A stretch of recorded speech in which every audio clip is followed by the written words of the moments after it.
When a crisis occurs in the body of Christ and top leadership suffers the loss of a valuable team player, such as the senior pastor, what happens?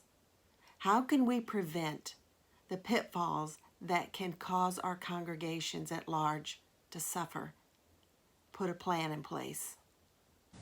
We believe in having car insurance, right? House insurance, yes. Church insurance, yes. But when it comes to our personal life, I'm not so much talking about life insurance as I am is having a plan in place. That is correct. Having legal work in place. That is correct. Having a charted course. This is what we do if this happens. That is so very true. Right. The reality is that nobody looking at us would have their house built without a plan. And God wouldn't have us build a church without a plan or a ministry. So we have to take action and begin working toward accomplishing that vision. Yes, so well said and so important. You know, I want to ask you a couple other things about how we educate a church, a denomination, on the responsibility to protect the pastor and his family. How do we educate? In my experience, what it has involved is actually having people confront those things that are unspoken. To confront specifically whether or not they're personally in position to handle their own mortality, or whether or not they're personally in position to handle somebody being disabled or having some struggle or difficulty or going through a stroke or some difficulty, and then what things they have access to respond to that. Because as long as it's his or her issue and not my issue, that is the truth. Then many times those boards and those trustees don't capture that reality.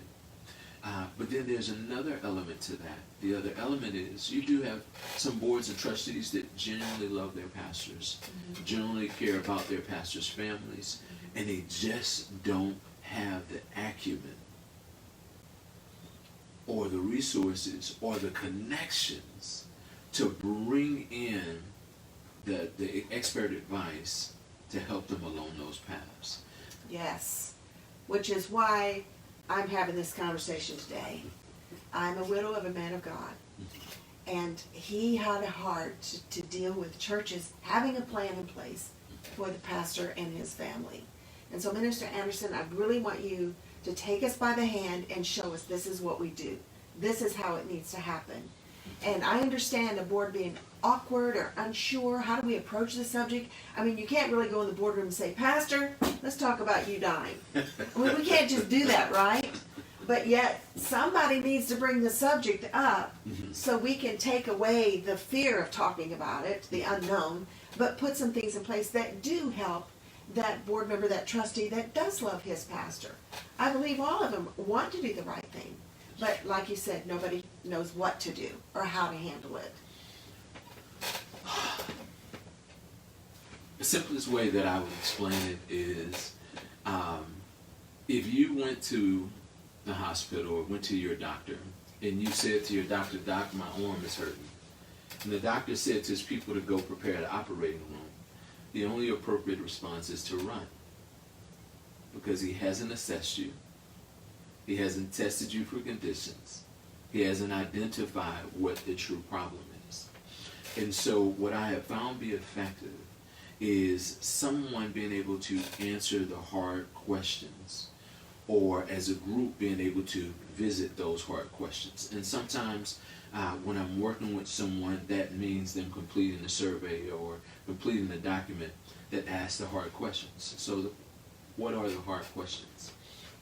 The hard questions are, if you did not wake up tomorrow, what resources are in place for the church to continue, for your family to be provided for?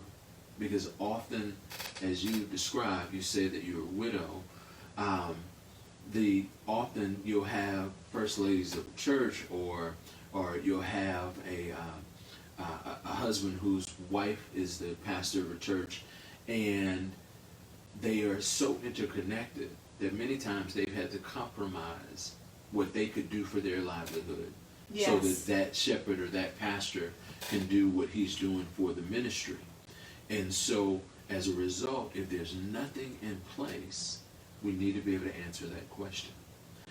Another question that may be a hard question is, what are the systems or checks and balances within the ministry to access resources, to handle the affairs of the church, or handle the affairs while the pastor is in recovery?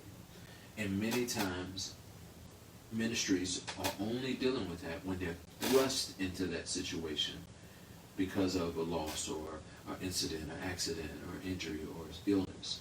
And so we can put ourselves in position by asking those hard questions before it's actually a problem. Yes, I know several different stories, heartbreaking stories, where things were not put into place, and an emergency did come to pass. One person was on a missions trip, and all hell broke loose against their life, passed away. Unfortunately, his wife, he was an evangelist, his wife did not have access to the funds, of the ministry funds, because nothing had been put in place. My husband tore up heaven and earth solving that issue for her, but it was very difficult, and unless he had the legal knowledge what to do, she would have been absolutely devastated. Wow. And then I know other stories where pastors' wives who've not worked in a career, they worked alongside their husband in the church, and something happened to him. All of a sudden, she's got no skill, no education, and no funds to go forward. So, when we're talking about equipping the body of Christ with answers, this is what we need to do. It does start with those hard questions, doesn't it? It absolutely starts with the hard questions. And if you don't know what the questions are, you certainly can't come up with solutions. That is so very true. There's an unfortunate. It's not folklore. It actually is a reality.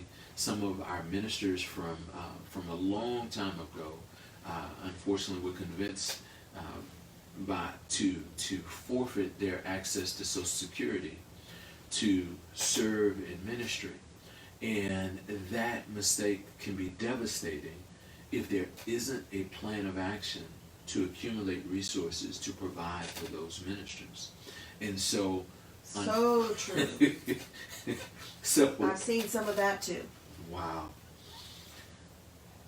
As a result, when it comes to educating ministries, it's going to involve, one, getting through the hard questions.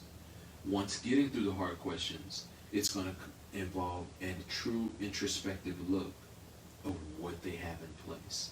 Many ministries suffer not because they didn't take steps to actually have what in the corporate world they would call an operating agreement, but that they didn't address the nuances that you face as a church in those agreements and those covenants, and so they're captive to that limitation. So it's important that, as you described with the widow who did not have access, that those things are not only in place, but they're revisited. Because then they're not revisited, then what worked 10 years ago has completely shifted and changed. Not necessarily because we have changed, but because laws have changed, because governments have changed, because rules have changed, because ministries themselves have changed, and nobody went back and revisited the governing documents for those institutions. So it's getting through the hard questions. It's an introspective view of what exists in your current situation. And then it's evaluating what we have in place. And when we know or we've identified the deficits, it's not pushing them out. It's actually taking action to make the shift, make the change, or make the adjustments in today so that tomorrow doesn't have to be a place of fear, but tomorrow can be a place where we can find rest simply because we've taken the actions that we need to take today. So it's structure, It's the documents, it's the planning, and it's being able to look at ourselves. And when I say ourselves, I mean ourselves as a ministry, ourselves as a pastor, as well as pastoral leadership, and the families that depend on us, both inside the church and inside of our homes. Yeah, all kinds of people come before me in my mind. Sometimes it's not necessarily the board that wants to pursue this, but it's the pastor himself who says, "Uh-oh, I know there's nothing in place. There hasn't been enough money. There hasn't been enough process.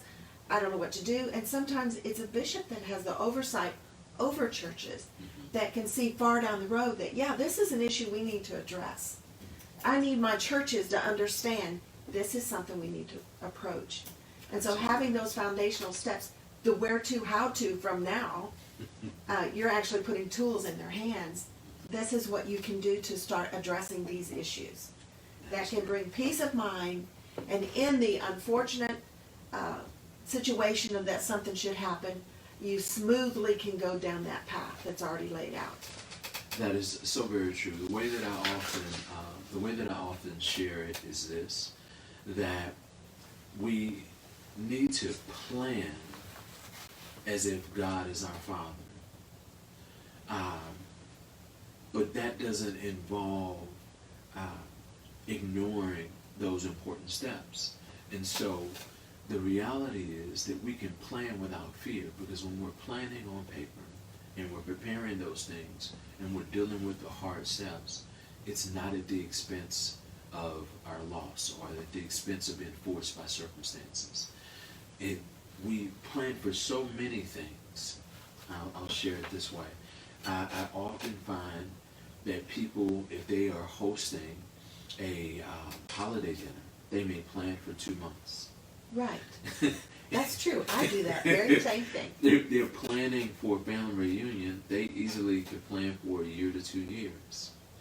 But when often I'm asking and talking with somebody about being planned for the unexpected, being planned for their loss, being planned for whether or not something devastating happens to the family, many times they haven't taken 2 minutes. Yeah. It's just a fleeting thought. But that's the more inevitable thing that's going to happen than the dinner or the family reunion. Right.